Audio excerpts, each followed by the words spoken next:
Alan Wake.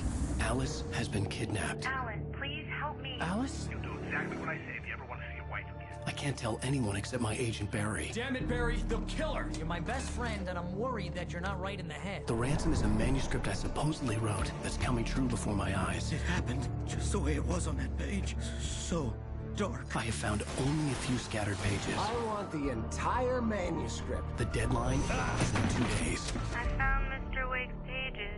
Good girl. How the hell did she get her hands on the manuscript anyway? I don't know. She's resourceful. I told you you were too hard on her. Listen, I found out all sorts of interesting stuff while I was digging around. Yeah. Mr. Wake, it's Sheriff Breaker. We have an FBI agent here, Agent Nightingale. FBI? He's anxious to see you. You'd better come to the station. Okay, I'll be right over, Sheriff. Let's make this quick, huh? Help you folks? Name's Randolph. I'm the manager. We're looking for Rose. Works as a waitress down at the diner. Rose, sure. Nice girl. Who wants to know? I'm Alan Wake. The writer, huh? I heard on the radio you were visiting. Well, I'll show you her trailer. That Rose, she's a nice girl. Always pays her rent on time. As I was saying, Al, I found all sorts of weird stuff from the local newspaper's archives. This place is crazy. Disappearances, mysterious deaths, urban legends come true, and, get this, most of this stuff takes place around Cauldron Lake. Yeah, okay. Anyway, there was an island there owned by a guy called Thomas Zane. Now, some of the articles I found about him make him out to be a famous writer, but I ran a bunch of searches, couldn't find a single thing he wrote. Zane was heavily into diving, so much so that the place came to be called Diver's Isle. But the volcano under the lake erupted in 1970, and Zane went down with the island.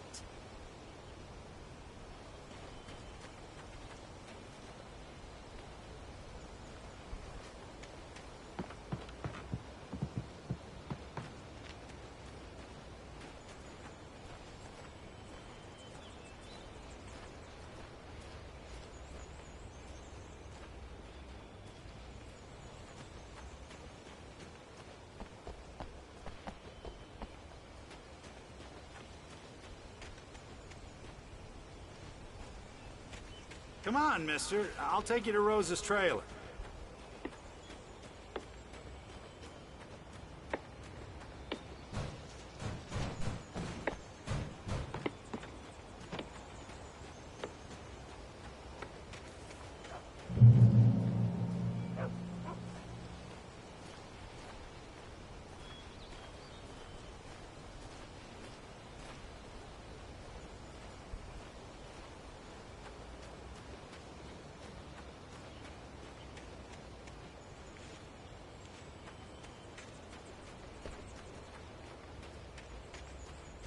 Just follow me. It's not far.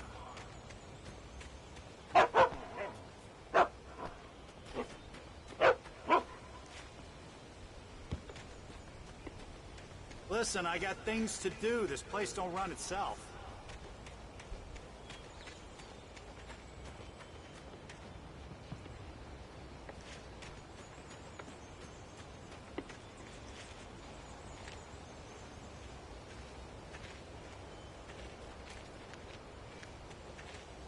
Yeah, how about that? It was there in the morning, as if it had fallen from the sky. But it would take a tornado to lift something like that. We're damn lucky it didn't crush any of the trailers.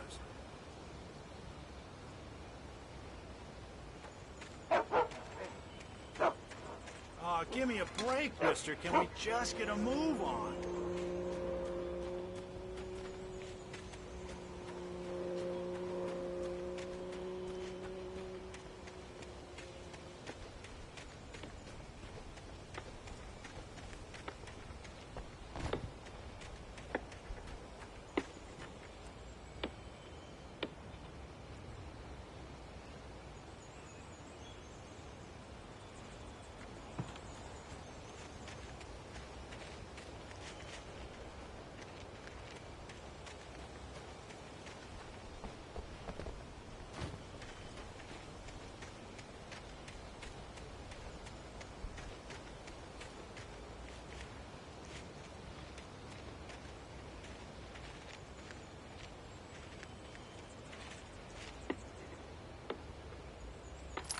gets better. A local girl, Barbara Jagger, drowned in Cauldron Lake just a week earlier. They were lovers. Sure, Jagger's a local spook story. The Scratching Hag. Comes for you in the dark. Childish stuff like that. Anyway, Al, I'm just getting to the best part. All of the articles about this stuff were written by Cynthia Weaver. I asked around, and she's that crazy bag lady you met. What, the lamp lady? She can be a little loopy, but she's not homeless or anything. Yeah, anyway, she knew both Jagger and Zane before they both died, and she had some kind of a breakdown.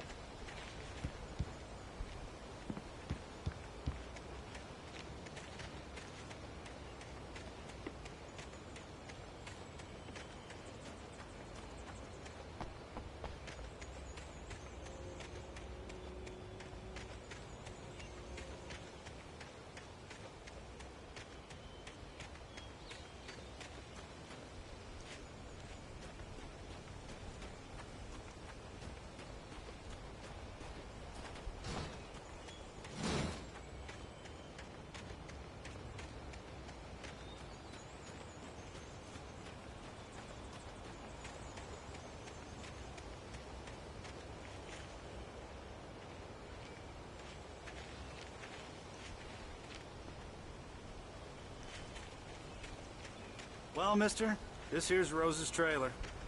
You mind me asking what you want with her? We're just here to talk to her, pal.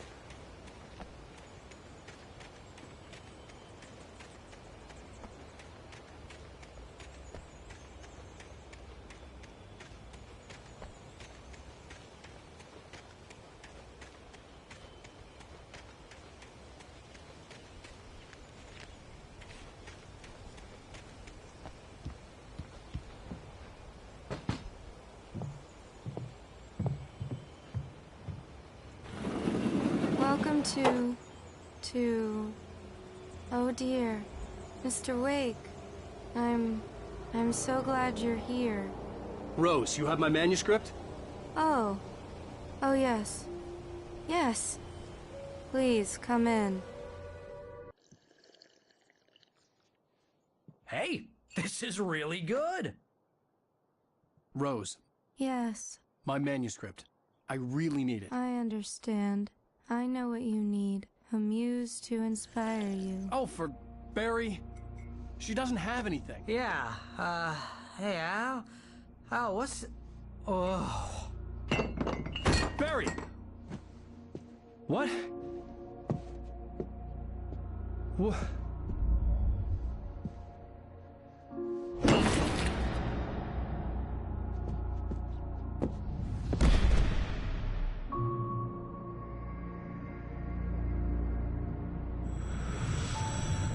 It's coming for you, hiding in my barber's skin. I'm too weak to stop it. You must turn the lights on. I promised I'd come visit you and your lovely wife. You must finish what you started. I insist. You must turn the lights on. Turn the light on. Back to work, boy.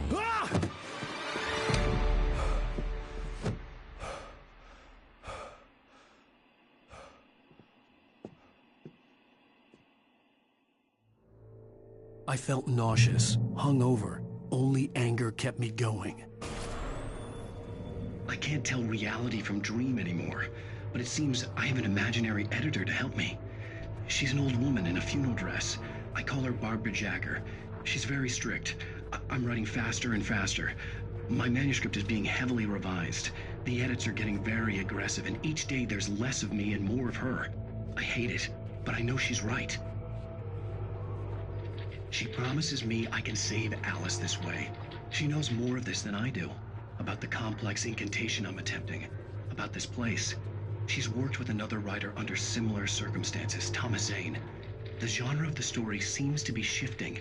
It's turning into a horror story. I'm getting close. I can feel it.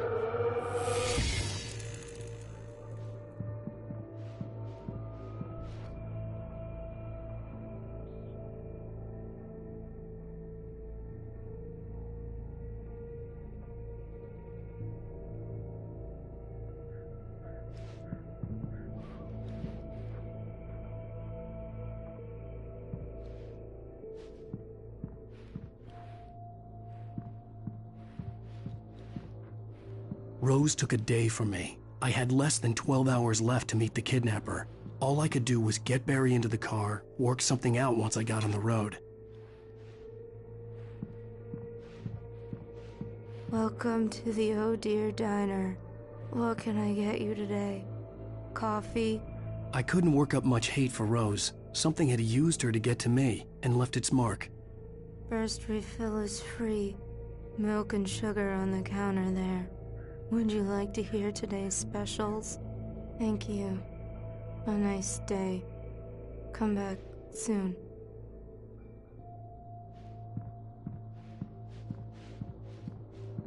Barry was out of it. He was way too heavy to carry. You're right. I deserve more money. I'm so handsome.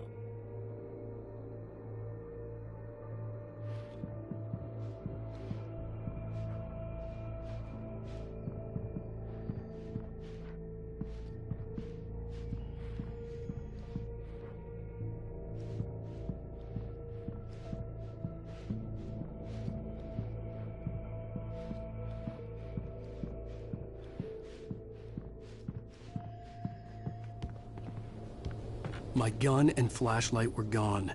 I'd have to find a way to get Barry into the car as quickly as possible. There was no time to waste.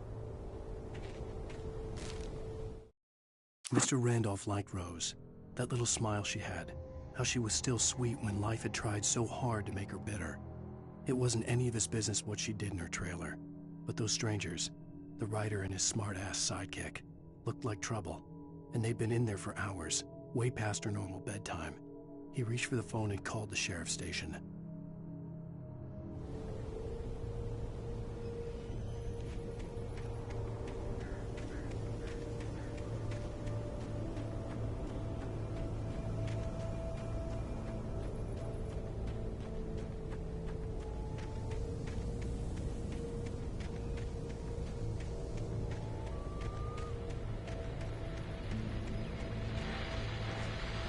I just stepped outside to catch a breath of fresh air. Let me tell you, the weather's getting heavy. Nights like this make me especially glad I'm here talking to you and not home in bed. Once the weather takes a turn like this, I can't sleep at all. It's all tangled bed sheets and dark thoughts, punctuated by the occasional plunge into nightmare. Is it just me? Well, perhaps it is. But I hope I can make the night a little bit easier to get through. Caller, you're on KBF FM. Hey, it's Walt Snyder. What's on your mind, Walt? Well, I ain't the way you are, but, I can't sleep either, you know? I just been staring out the window here, trying to make sense of it all, but, I ain't been drinking either, you know? I just... Well, you sound like a man with a problem, Walt. I had argument with Danny. You know Danny, and, then I got in trouble with the law, you know, and, I'm just, well... I heard something like that, Walt. Yeah, well, you know, Danny's my best friend, and, he let me on bail today, and now I'm just alone here at the window, you know, waiting. Man, and there's something in the air tonight, man. I was just outside looking up at the sky above our broadcast tower thinking the same thing. What are you waiting for, Walt? I don't know. You know, something's gonna happen. You know, I think I better go. Well, Walt, maybe... No, thanks, Pat. Well, good luck to you, Walt. Hang in there. Let's take a little break, folks. This weather's really something else, huh? How can I be sure that you will walk away? Why do love deception? I mean, way. How can I be sure the safety of your heart doesn't suffocate me for all the day you do?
you're gonna get it now.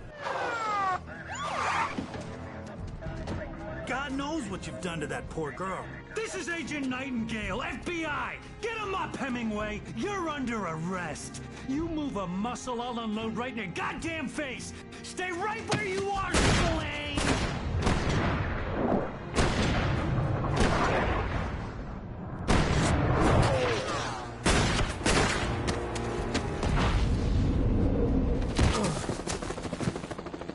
What are? I'm standing right here, you goddamn maniac!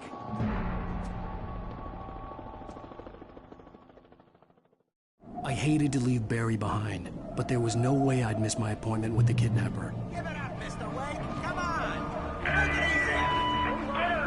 Don't let him get away. Move it, move it, move it! I'm on the shot. Don't let him get away.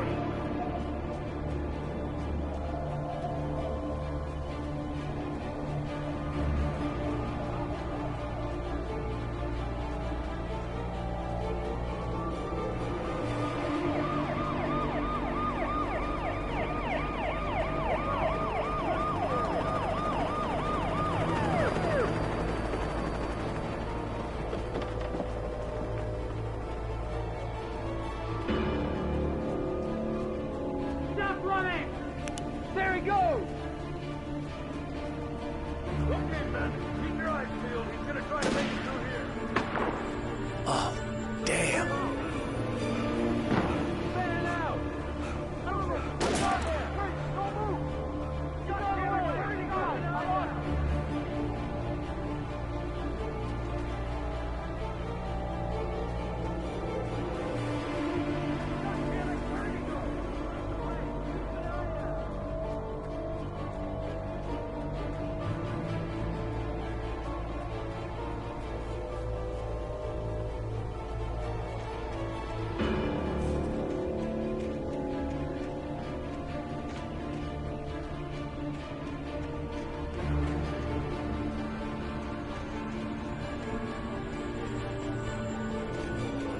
Come on, guys! We need to head him off! For decades, the darkness that wore Barbara Jagger's skin slept fitfully in the dark place that was its home and prison. It was hungry and in pain.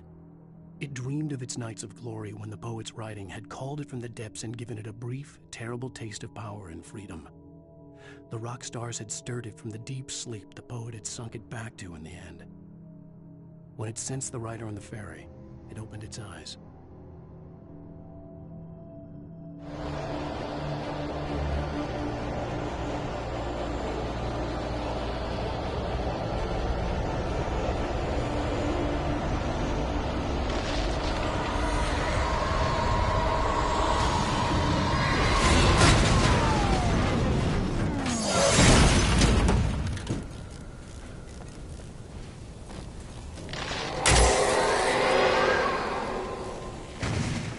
Come in, Agent Nightingale. This is Sheriff Breaker. Over.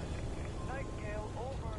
What on earth is going on? My deputies tell me you fired at Wake and he didn't have a gun. You almost hit a civilian instead. Over. Sheriff, Wake's running. I'm giving chase. I don't have time for this. Well, make the time. You can't just go shooting at people in my town. Over. I'm a federal agent pursuing a fugitive. You want to discuss my message, Sheriff? Make an appointment. Over. You stay right where you are, Agent Nightingale. I'm on my way. Out. The suspect was last sighted running along the gorge that leads westward from the trailer park. All units are advised that the suspect may be armed. Approach with caution. James out.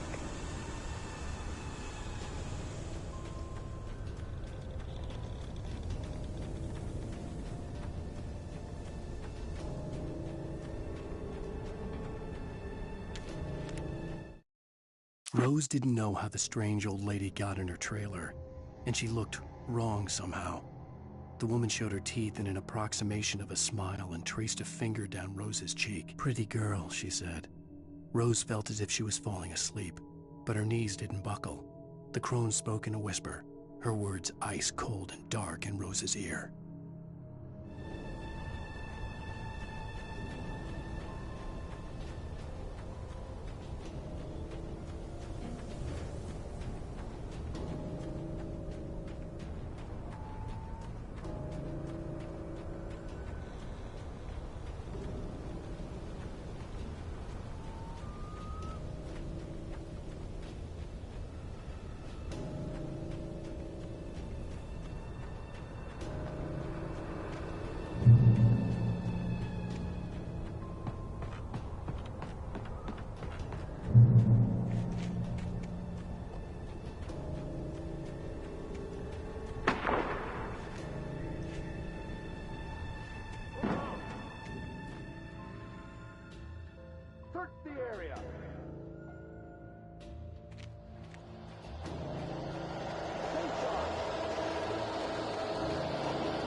This horror was everywhere I went, circling me.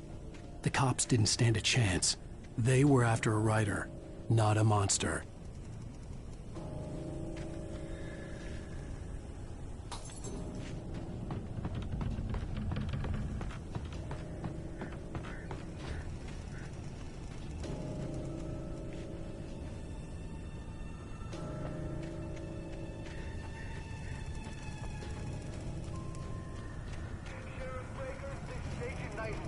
I've lost contact with most of the men you assigned to me. It's Blake's doing. Wait, are you seriously telling me that geek writer just took out my deputies? Are you kidding? I mean, have you seen this guy? He wears a tweed jacket. Over. He's the guy we're chasing. If it's not him, who then? Bigfoot? Over. I don't know yet, but I'm not in the habit of jumping to conclusions. That tends to come back and bite you in the ass. Out.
I could see the lights of the radio station in the distance.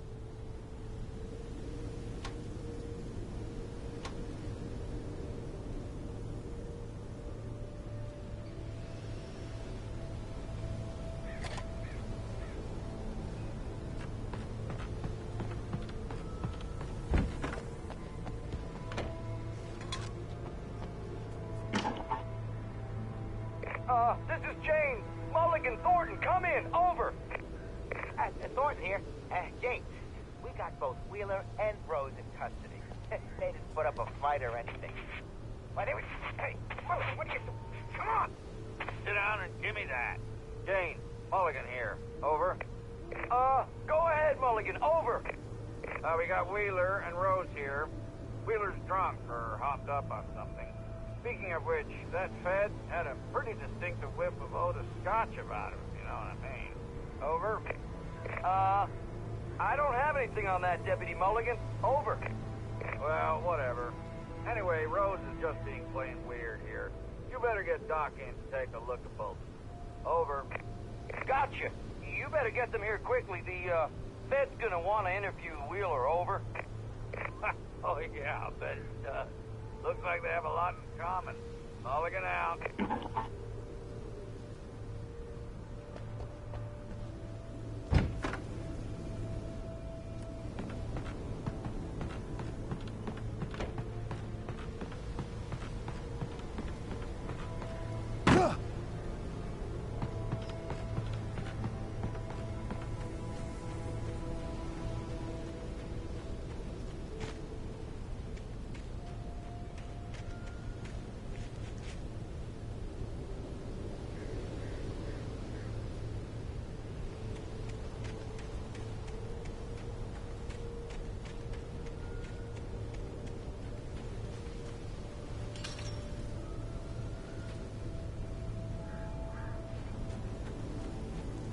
I imagined that the broadcast tower in the distance was part of the local radio station.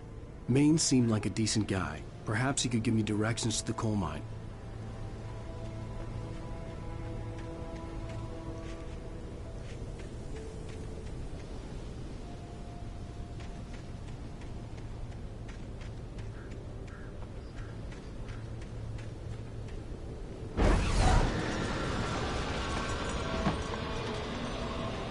Unnatural shadows clung to the gate. The darkness that was after me was trying to stop me. I wouldn't get through without light.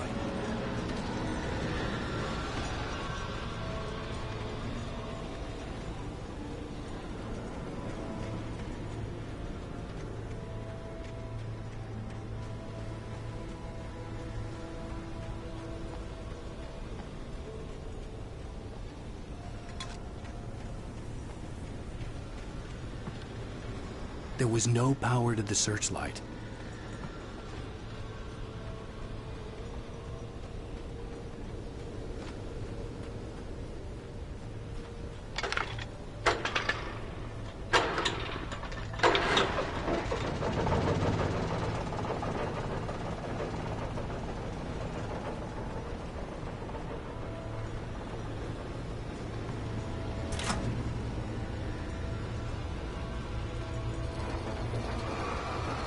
The old generator conked out.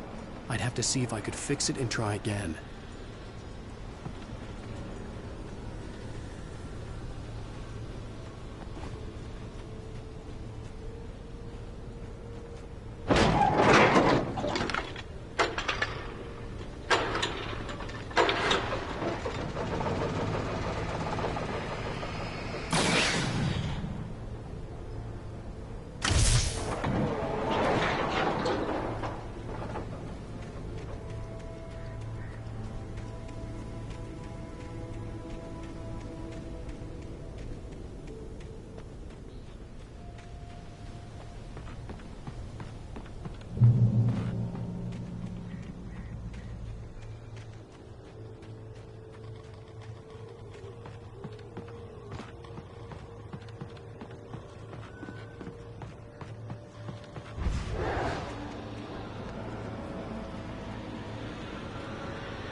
It took me a moment to recognize the flashbang grenades. They were an ideal weapon for my situation. Team 1, come in. Over. Team 1, this is Sheriff Breaker. Report. Over. Team 2, come in. I need a report. Over. Come on, guys. Talk to me. Come in, please. Over.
And here's another call.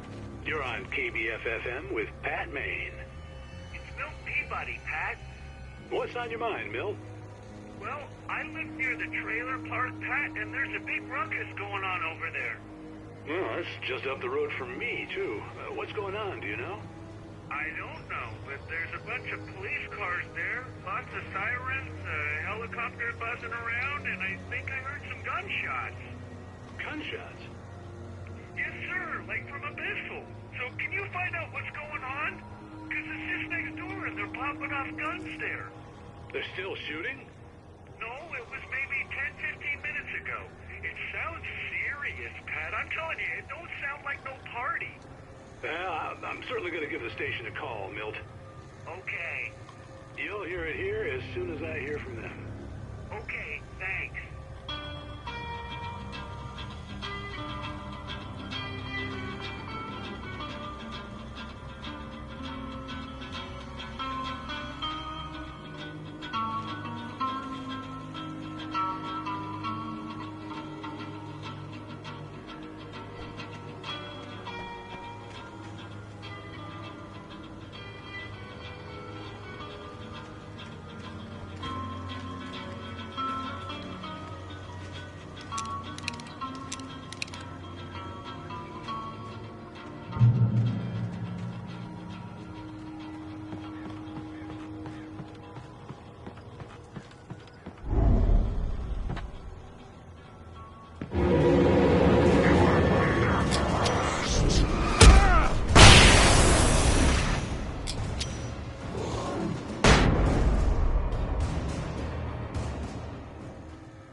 hoped Maine could lend me a car to get to the coal mine.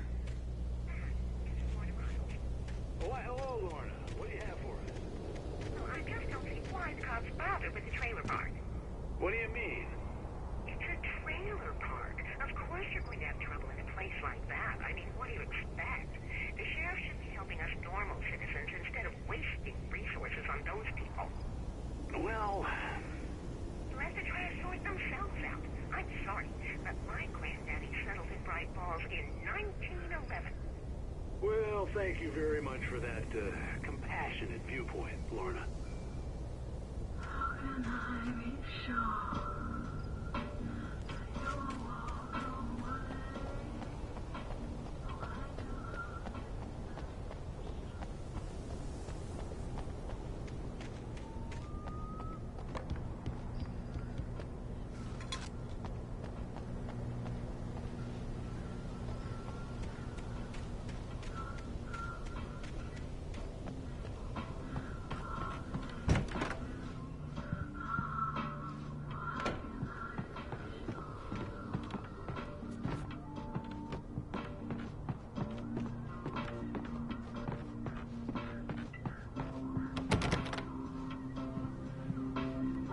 Oh, here's a little surprise. The famous writer Alan Wake just walked in. Folks, I'm going to see if I can talk him into an interview.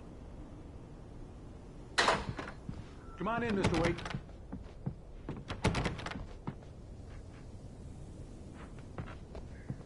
It looks like Mr. Wake is going to need a moment before we can talk, so let me give you a little background while he prepares himself. You've all heard the name, of course. Alan Wake is the author of a very successful series of Alex Casey crime novels. He's changed gears, though. He's now working on a horror story.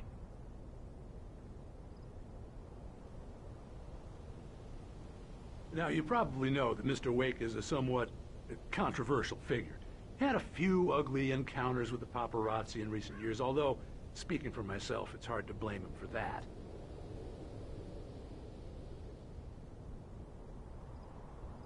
Regular listeners will remember that I met him on the ferry last week. He's avoided the spotlight pretty well, but here he is, taking some time out of his vacation to talk to us. How can I be sure you'll walk away? Ah, I'm so glad you could find the time to do this, Mr. Wake. Nowhere to run now, Dan Brown. You back away from me. Don't hurt. Whoa. Everyone calm down. Put the gun down. We're all friends here, right? Cool your jets, Nightingale. We got him.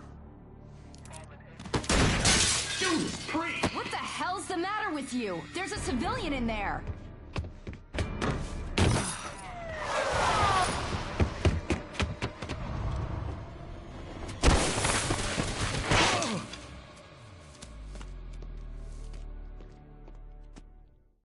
I'll get you yet, even if it kills me. You hear me? You hear me, H.P. Lovecraft? I had fallen off so many cliffs it was ridiculous. That's what you get for naming a book The Sudden Stop. It was probably good I hadn't had the chance to tell Maine where I was going. I'd have to lose the cops and find my own way to the mine.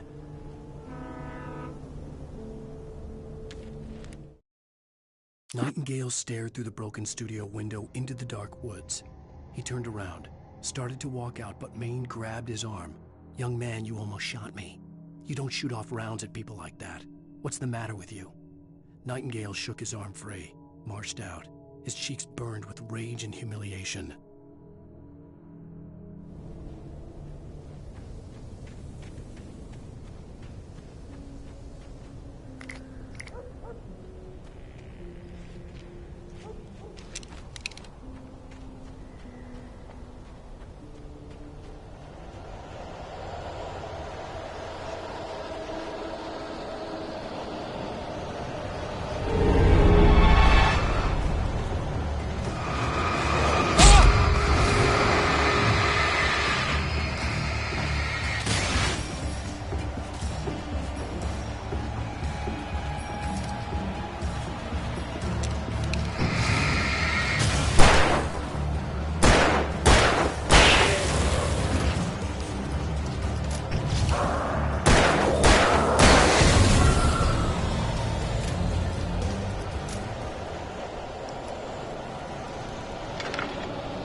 There was no sensible reason for the power company work lights to be here. It was almost as if they'd been left for someone like me to use.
The bulldozer's engine roared to life. Mud and rocks flew as it fought for traction. It crashed through the concrete wall and landed heavily in the yard.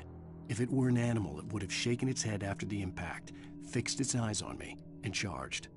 Of course, it had no head, nor eyes.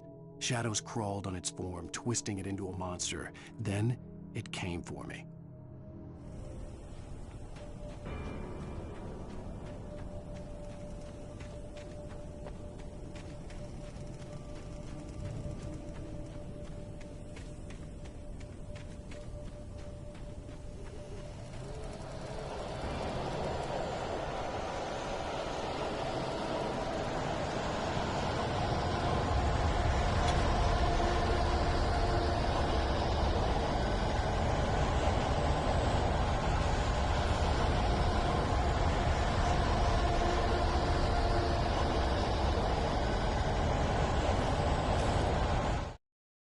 Sarah trusted her gut, and her gut said Agent Nightingale was an asshole.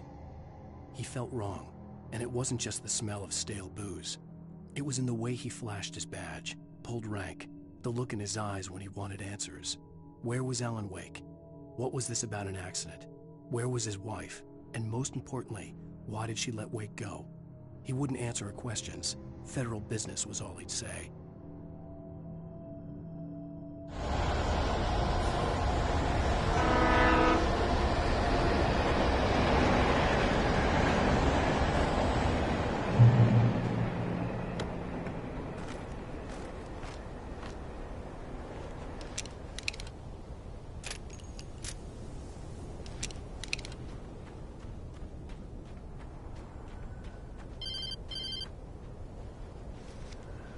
Hello? The most stubborn man I've ever met. Alice? Alice? Alan, I'm so afraid. He keeps me in the dark. Please help me. I look at you, Alan, and it's not you. Something else.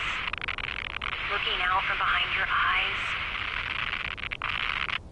Alice, I'm here. I'm so alone here. It's all gonna go to hell. You need to be careful. Cooperate. The connection had been terrible, but that wasn't the only thing that hadn't been right with the call. She sounded wrong somehow, but she had called me.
The pipe wrenched itself loose from the bridge's steel framework.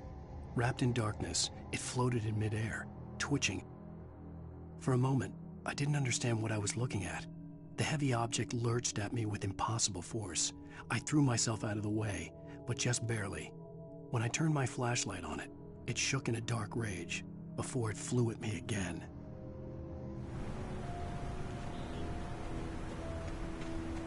I could see a railway bridge up ahead and a warehouse of some sort on the opposite shore. I hoped I could find a car from there.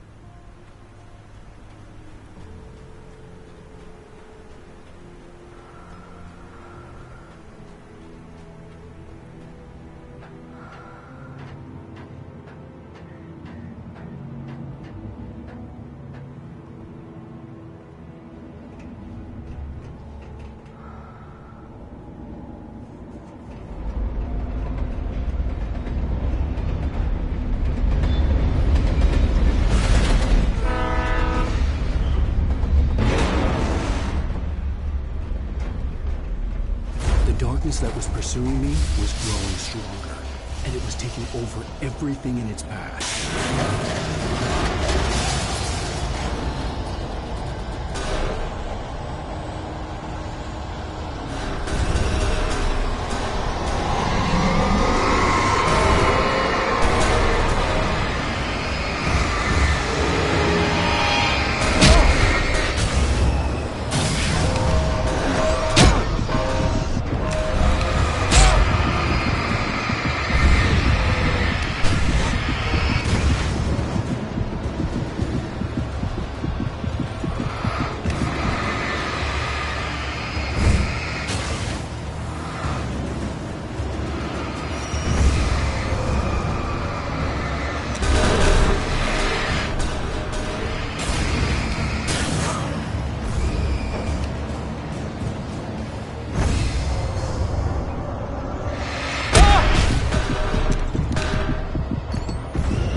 hoped I could find a car from there.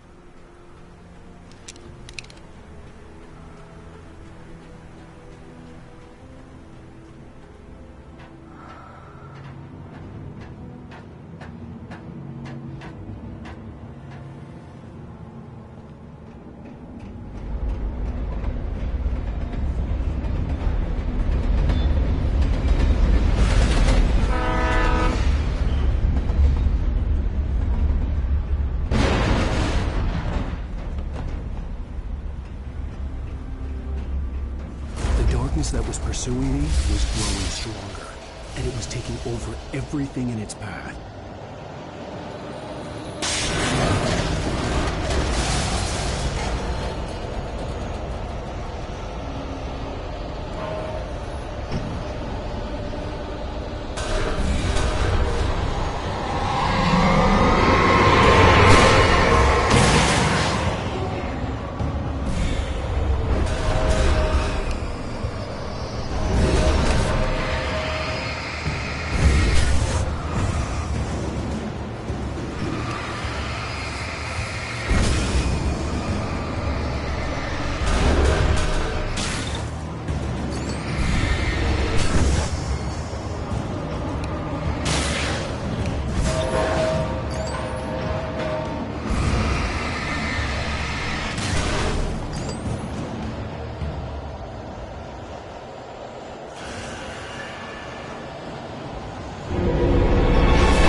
I slammed the door shut right in his smug face. He pleaded for me to open the door. True to form, the asshole actually thought I would obey. I had no sympathy left, no guilt either, not for him. I took a moment to savor the scream. I bet I had a smile on my face. It was all that I had time for. The dark presence was inside the lodge with me.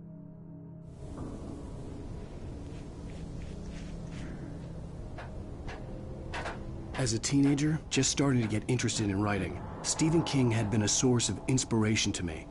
I thought about all the inanimate objects that had come to life in his books. No one is safe in a good horror story. Certainly not the protagonist. That's what makes them fun. This was anything but. The darkness could possess anything, and it was getting closer.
facts of our existence for granted, unaware that they are merely a thin veneer of desperate self-delusion, covering a vast cosmos of madness and horror. All too often, the stars are right. In Night Springs. Tonight's episode, A Family Occasion. Journalist Alvin Durl's trip to study the local customs of an insular community in Night Springs has been less than successful. Until tonight.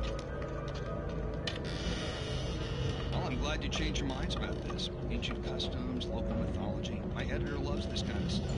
Well, Mr. Durlith, we don't want to feel like we're on exhibition. But you have demonstrated the seriousness of your intent. Oh, I am serious. Really, just do your thing. I'll stay out of your way and observe. Actually, I thought you could assist us. I'm afraid we are a man short. It would provide you with an intimate perspective. Could I really? Of course, Mr. Durlith. Well, I guess that's the least I... What would I have to do? Oh, here. Let me show you with a kiss.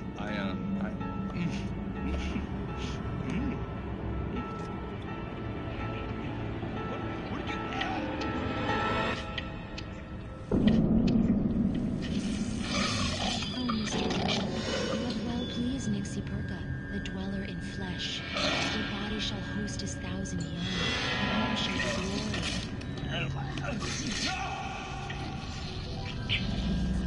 Shh, darling, be calm. Shh. Alvin Durlith learned a harsh lesson. If you go looking for mythology, it may come looking for you. And such quests always bear fruit. Springs.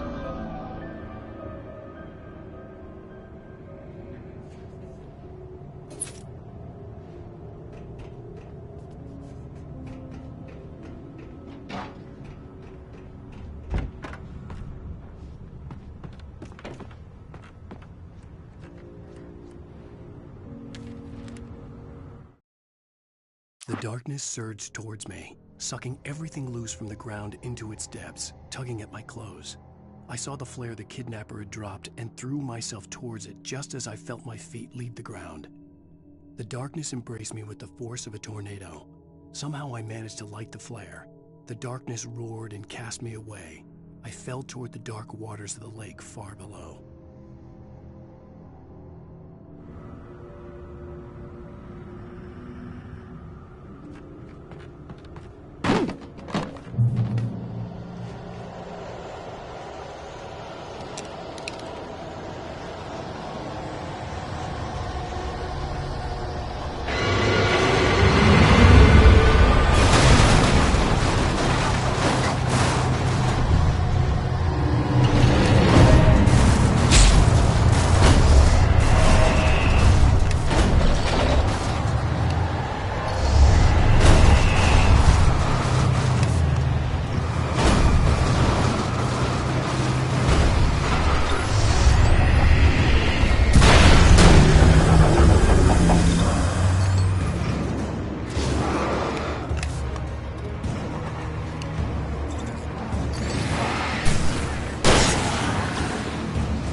never been this glad to see the sunrise. I had a couple of hours to get to the coal mine.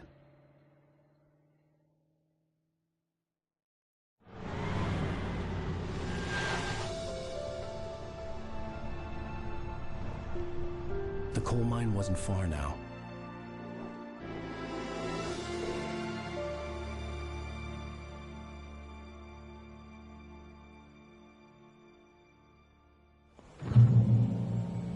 Today, I would meet the kidnapper, and he would give me Alice. I wouldn't give him any other choice. A drowning man will clutch at a straw.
Little by little, without realizing it, I'd come to believe that the story in the manuscript was coming true.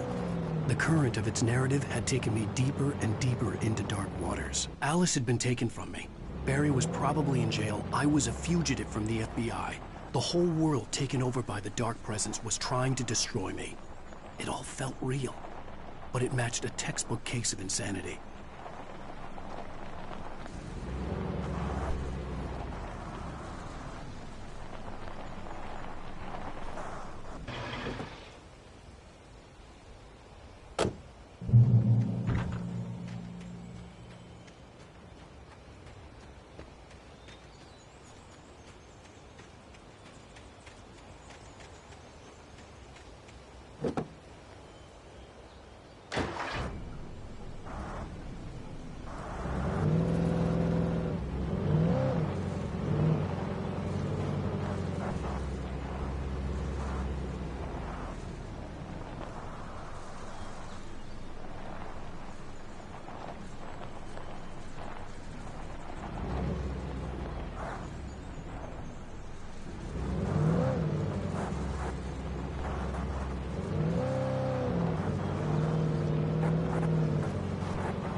This is Pat Main, and you're listening to KBF-FM. Folks, I want to apologize for kind of abandoning you to that looping music track last night, but I was detained.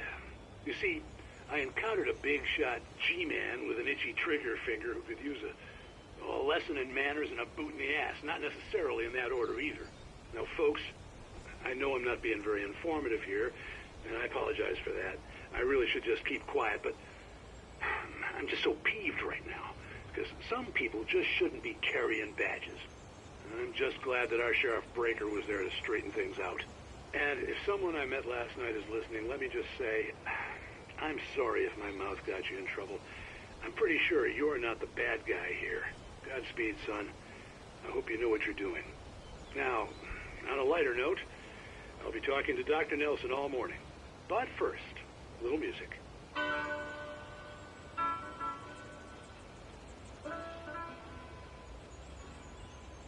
Nobody cares about me. Ain't even got a friend. Baby's gonna let me win with my troubles in. Black night, it's falling. Oh, I hate to be alone.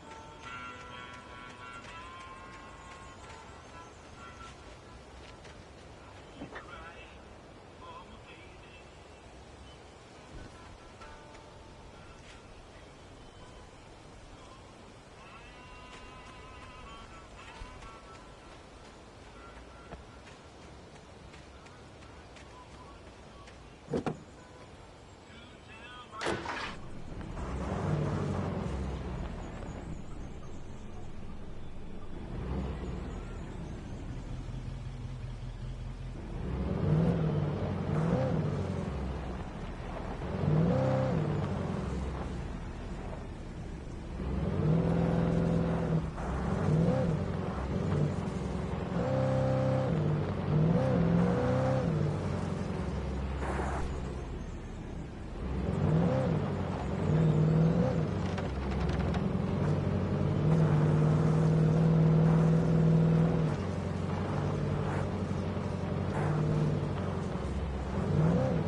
Welcome back to KBF FM. Hope you enjoyed that tune. Now, Doc, you were talking about life and finding that special someone, that soulmate. Well, you were talking about that. I was saying I don't buy it. Well, see, to me, that's strange, because I always pegged you as a hopeless romantic. You got me there, Pat. But I think love's where you look for it. And you need to do a lot of looking, sure. But the idea that there's that one special person out there for you, and if you miss that chance, it's gone forever and you're forever incomplete. I mean, isn't that depressing? Or, heck, childish even? There's plenty of fish in the sea. And apparently a fisherman has a fishing analogy for everything, but what you're saying, isn't that a little harsh? Well, no. What I am saying is that your potential for finding that connection isn't limited to what's essentially a chance encounter. How is that harsh? Yeah, well, I guess that's a nice thought, but let me say something personal here. Okay. Now, well, I don't disagree with you exactly, but I can't really fit that together with what I feel, what I felt for someone, because she was the one. She was. And I let her drift away from me. Maybe I didn't put in the work, I don't know, but, well, since then, and it was a long time ago, but since then, there hasn't been anyone, not like her. And I'm not saying I dwell on her or haven't moved on. I like my life. I'm not living in the past, but I do miss the way she completed me. You can't argue with the heart, Pat. I'm sorry, folks. I had kind of a scary experience last night, and let's just say it's shaken a few things loose.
I was early. I was supposed to meet the kidnapper at noon in the main building. The coal mine was quiet. It was a museum now.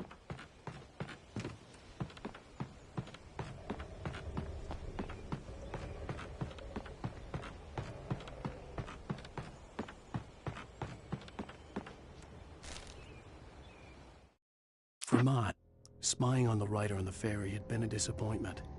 His boss had made Wake out to be something special, but Mott hadn't been impressed. He'd gotten a good long look at the wife, though, and he liked what he saw. Mott had fantasized about goading Wake into a fight, but it hadn't happened. Still, he'd get his chance to see if the writer had anything in him. He'd been promised as much.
With Nightingale gone and the night wind blowing in through the broken studio window, Maine stared at Sarah. The sheriff looked away. Maine's voice shook with barely controlled anger. That boy's doing more drinking than thinking. I hope you know what you're doing, Sarah. He's got a sickness in his eyes. You take my word for it. He wants Wake for a reason, and it's not for anything good.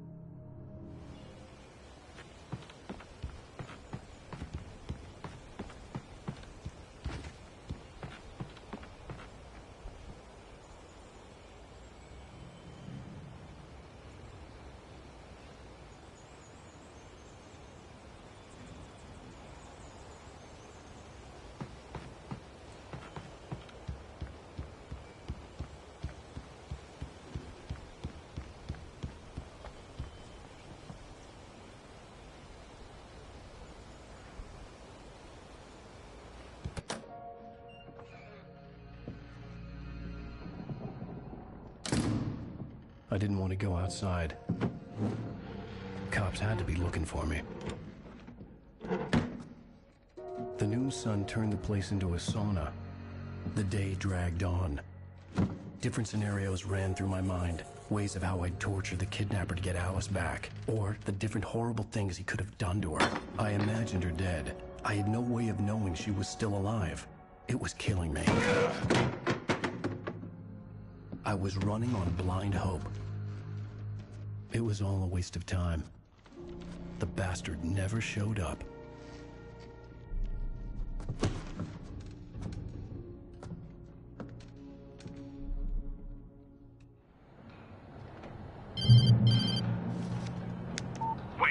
Where the hell are you? Change of plans. You know where Mirror Peak is? It's a big mountain north of where you are. You follow the path from the mine, you can't miss it. There's a lookout point there. I'll be waiting. I'm through being jerked around You by want you. to see your wife alive? Because if you do, you better watch what you say to me. Do we understand each other? I want to talk to Alice. Yeah, and I want the manuscript. Don't keep me waiting, Wake. Hello? Hello! Ah! I'm gonna kill him! I had to get to Mirror Peak.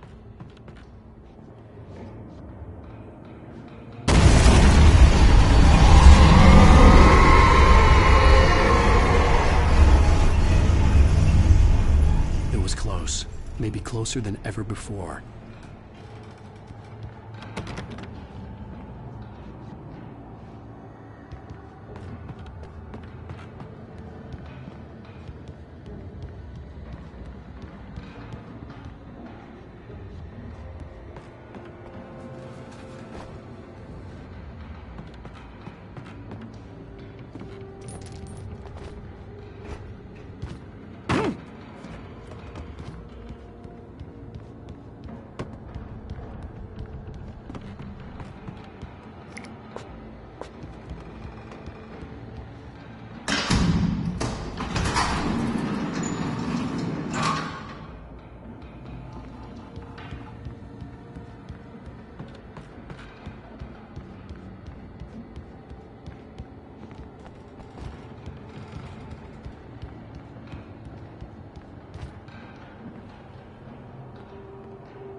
When Thomas Zane fell for Barbara Jagger, it happened fast. She was young, vibrant, and beautiful, full of life. He had never been a very happy man, and without any seeming effort, she had changed all that. Zane felt good for the first time in his life. Everything she did was another piece of a jigsaw puzzle he hadn't even known he'd been missing. And best of all, she made the words flow, strong and sharp. She was his muse.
The only way to reach the hillside ahead was to go through the building. I had to find a way to avoid electrocution.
Some of the Taken retained echoes of their former selves, but these were just the nerve twitches of a dead thing.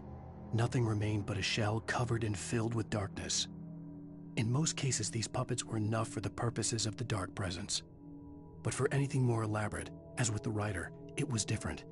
It needed his mind. And so rather than taking him over completely, it merely touched him.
There was no way the flashbang grenades were standard power company equipment.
I stared through the bars of the jail cell. Barry stood behind me, swaying on his feet, looking as ill as I felt. Agent Nightingale stood on the other side of the bars with Sheriff Breaker. Nightingale had a stack of manuscript pages in his hand. He seemed unhinged as he gloated. "Well, I've got you now, Raymond Chandler. It's all here. All the evidence, including conspiracy to murder a federal agent."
I had no real plan. I was going to give the kidnapper all the manuscript pages I had for Alice. If that wasn't enough, I'd hold him at gunpoint and make him talk.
I had no real plan.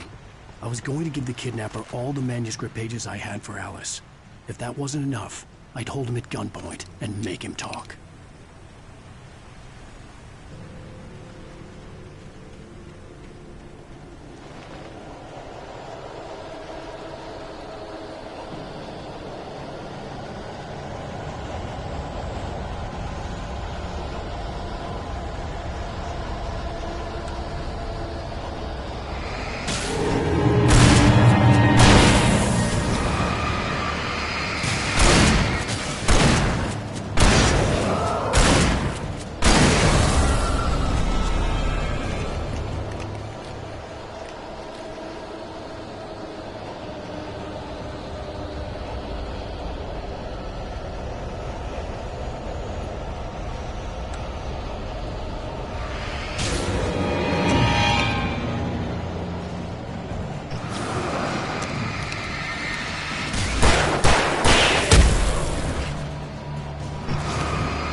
The dark presence was moving ahead of me in the same direction I was going. A cold feeling settled itself in the pit of my stomach.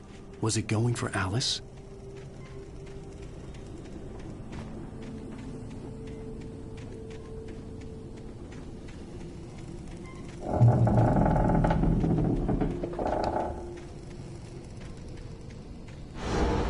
The graveyard shift may cause cancer.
place was dead, a ghost town.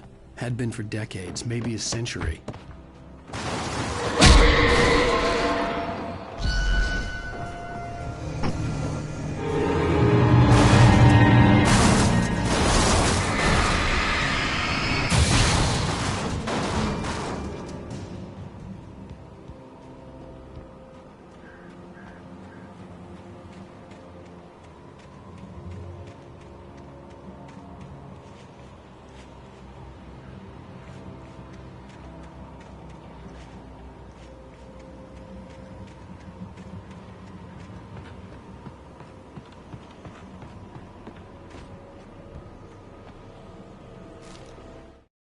Things were never as simple in real life as in fiction. I had lost count of the times I had wished there'd be a clear reason for my writer's block. Something to fight, something to lash out on. There wasn't. I was filled with doubt. I was nothing like the hero in my books. Alex Casey had gone through his life with single-minded determination, never wavering from his goal. Even now, I was angry at myself, angry at Alice, angry at Barry. I was fumbling and I had no plan.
Anything outside of riding is a struggle. I feel ill. I managed to make my way downstairs. There's a shoebox filled with books and papers by Thomas Zane. It's very hard to focus, but I managed to read some of it. He's a poet, and a good one. He writes of muses and creators summoning fabulous things from a magic lake, using his powers to shape the world of a realm of gods and dreams and demons, dark things that wait for a chance to slip through, wearing the flesh of men as disguise. Zane writes about himself, his girlfriend being taken over by a dark presence, about growing scared of the lake.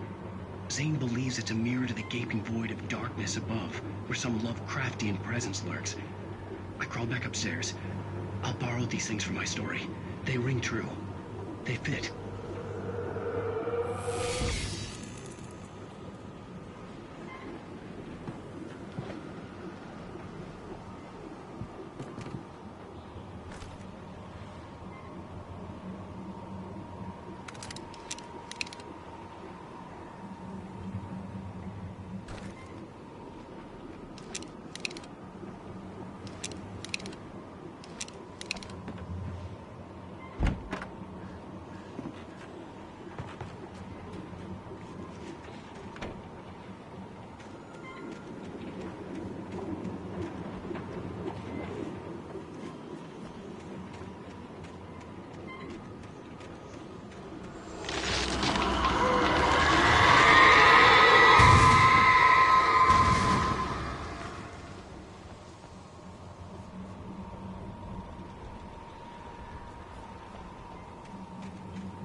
The kidnapper had sent me a text.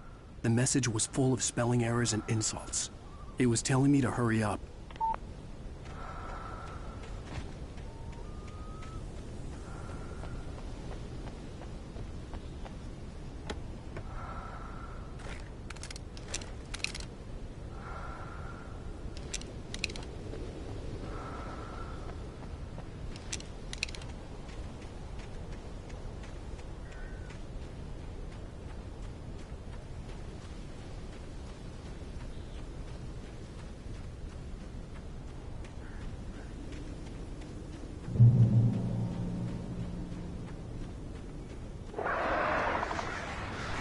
Birds.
Without warning, the headache stabbed at my brain.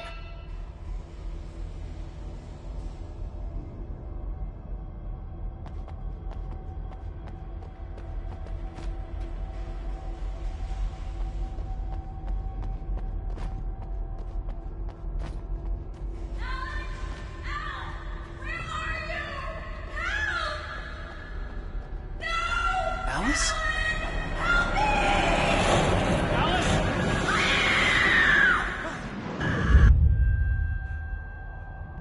I'm losing it. I gotta get out of here.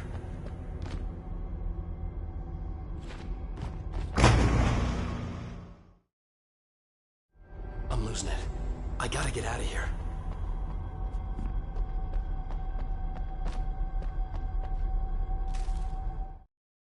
The hunters were big, thick-set men, confident and at home in the woods. They were feeling good, running on beer, ghost stories, and camaraderie late into the night. It did them no good, as they were taken by the dark presence, sucked deep into a darkness far worse than any ghost story they ever told or heard.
Even behind the closed doors and curtains of his grimy room at the Majestic, the local motel, Nightingale could feel the locals' eyes on him, the unrelenting pressure of their judgment. He forced it out of his mind. For all he knew, they could all be under Wake's spell already.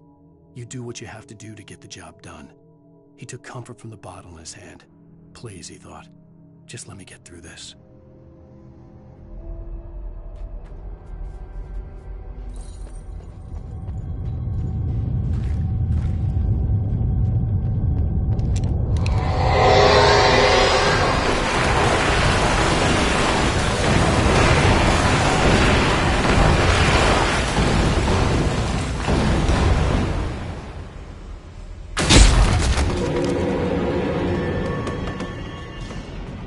All accident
I'd have to make my way up this mine shaft in order to go on.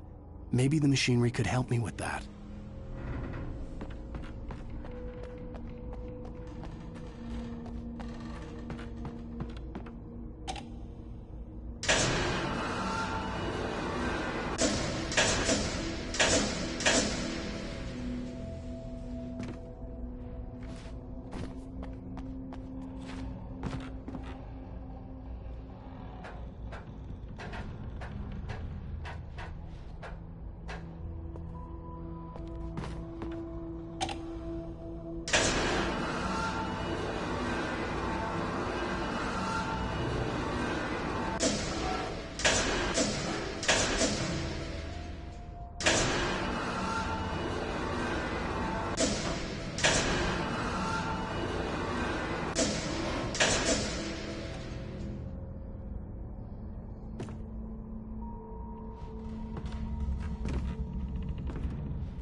Lightning flashed behind the windows of Cauldron Lake Lodge.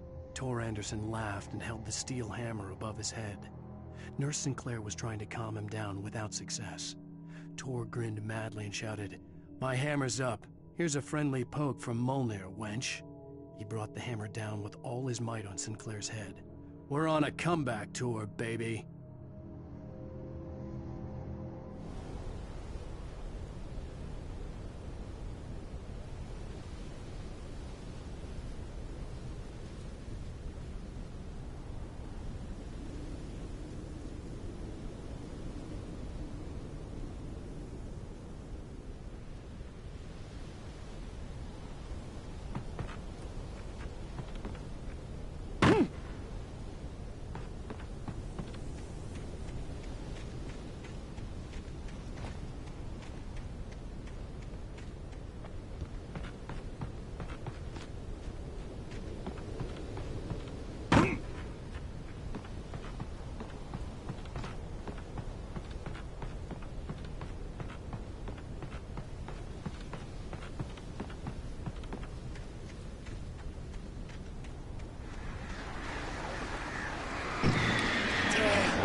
Another cable car. Just great.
Maude had checked all of Stucky's rental cabins.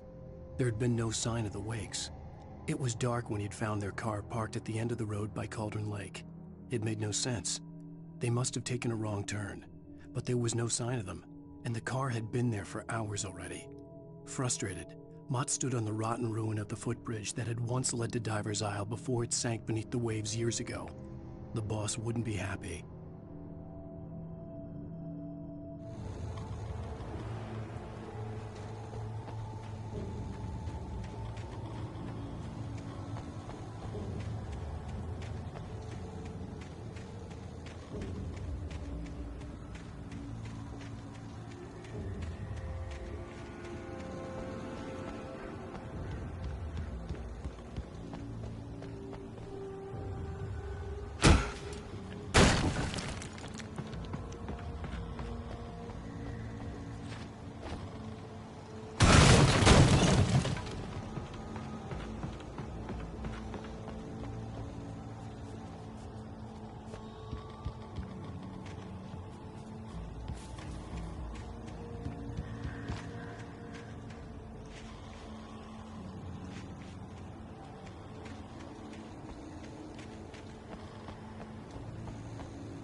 I could see Cauldron Lake. I thought I could make out the spot where the island and the cabin had been.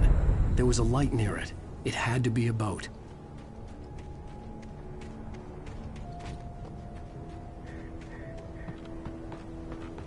I was close now. I had to get there fast. I dreaded what I would find. Wait! Are you? Wait! Hey, I'm here! I'm coming! No! Get away! Sorry. Please, leave. The boss didn't know who he was messing with. I didn't know. I swear, I didn't know. We don't have a wife. We don't know where she is. She's prowling around. We just said we had her to make her play ball. You see? They got him writing for us. Please. Please. Oh, I'm sorry. Please. Don't.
Died. I was cut from her belly with a Stanley knife. My daddy did a jig with a drunk midwife. Who's that yonder all in flames, dragging behind him a sack of chains? Who's that yonder all in flames? Well, up jumped the devil and he staked his claim on me.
Like I was the brunt of some hilarious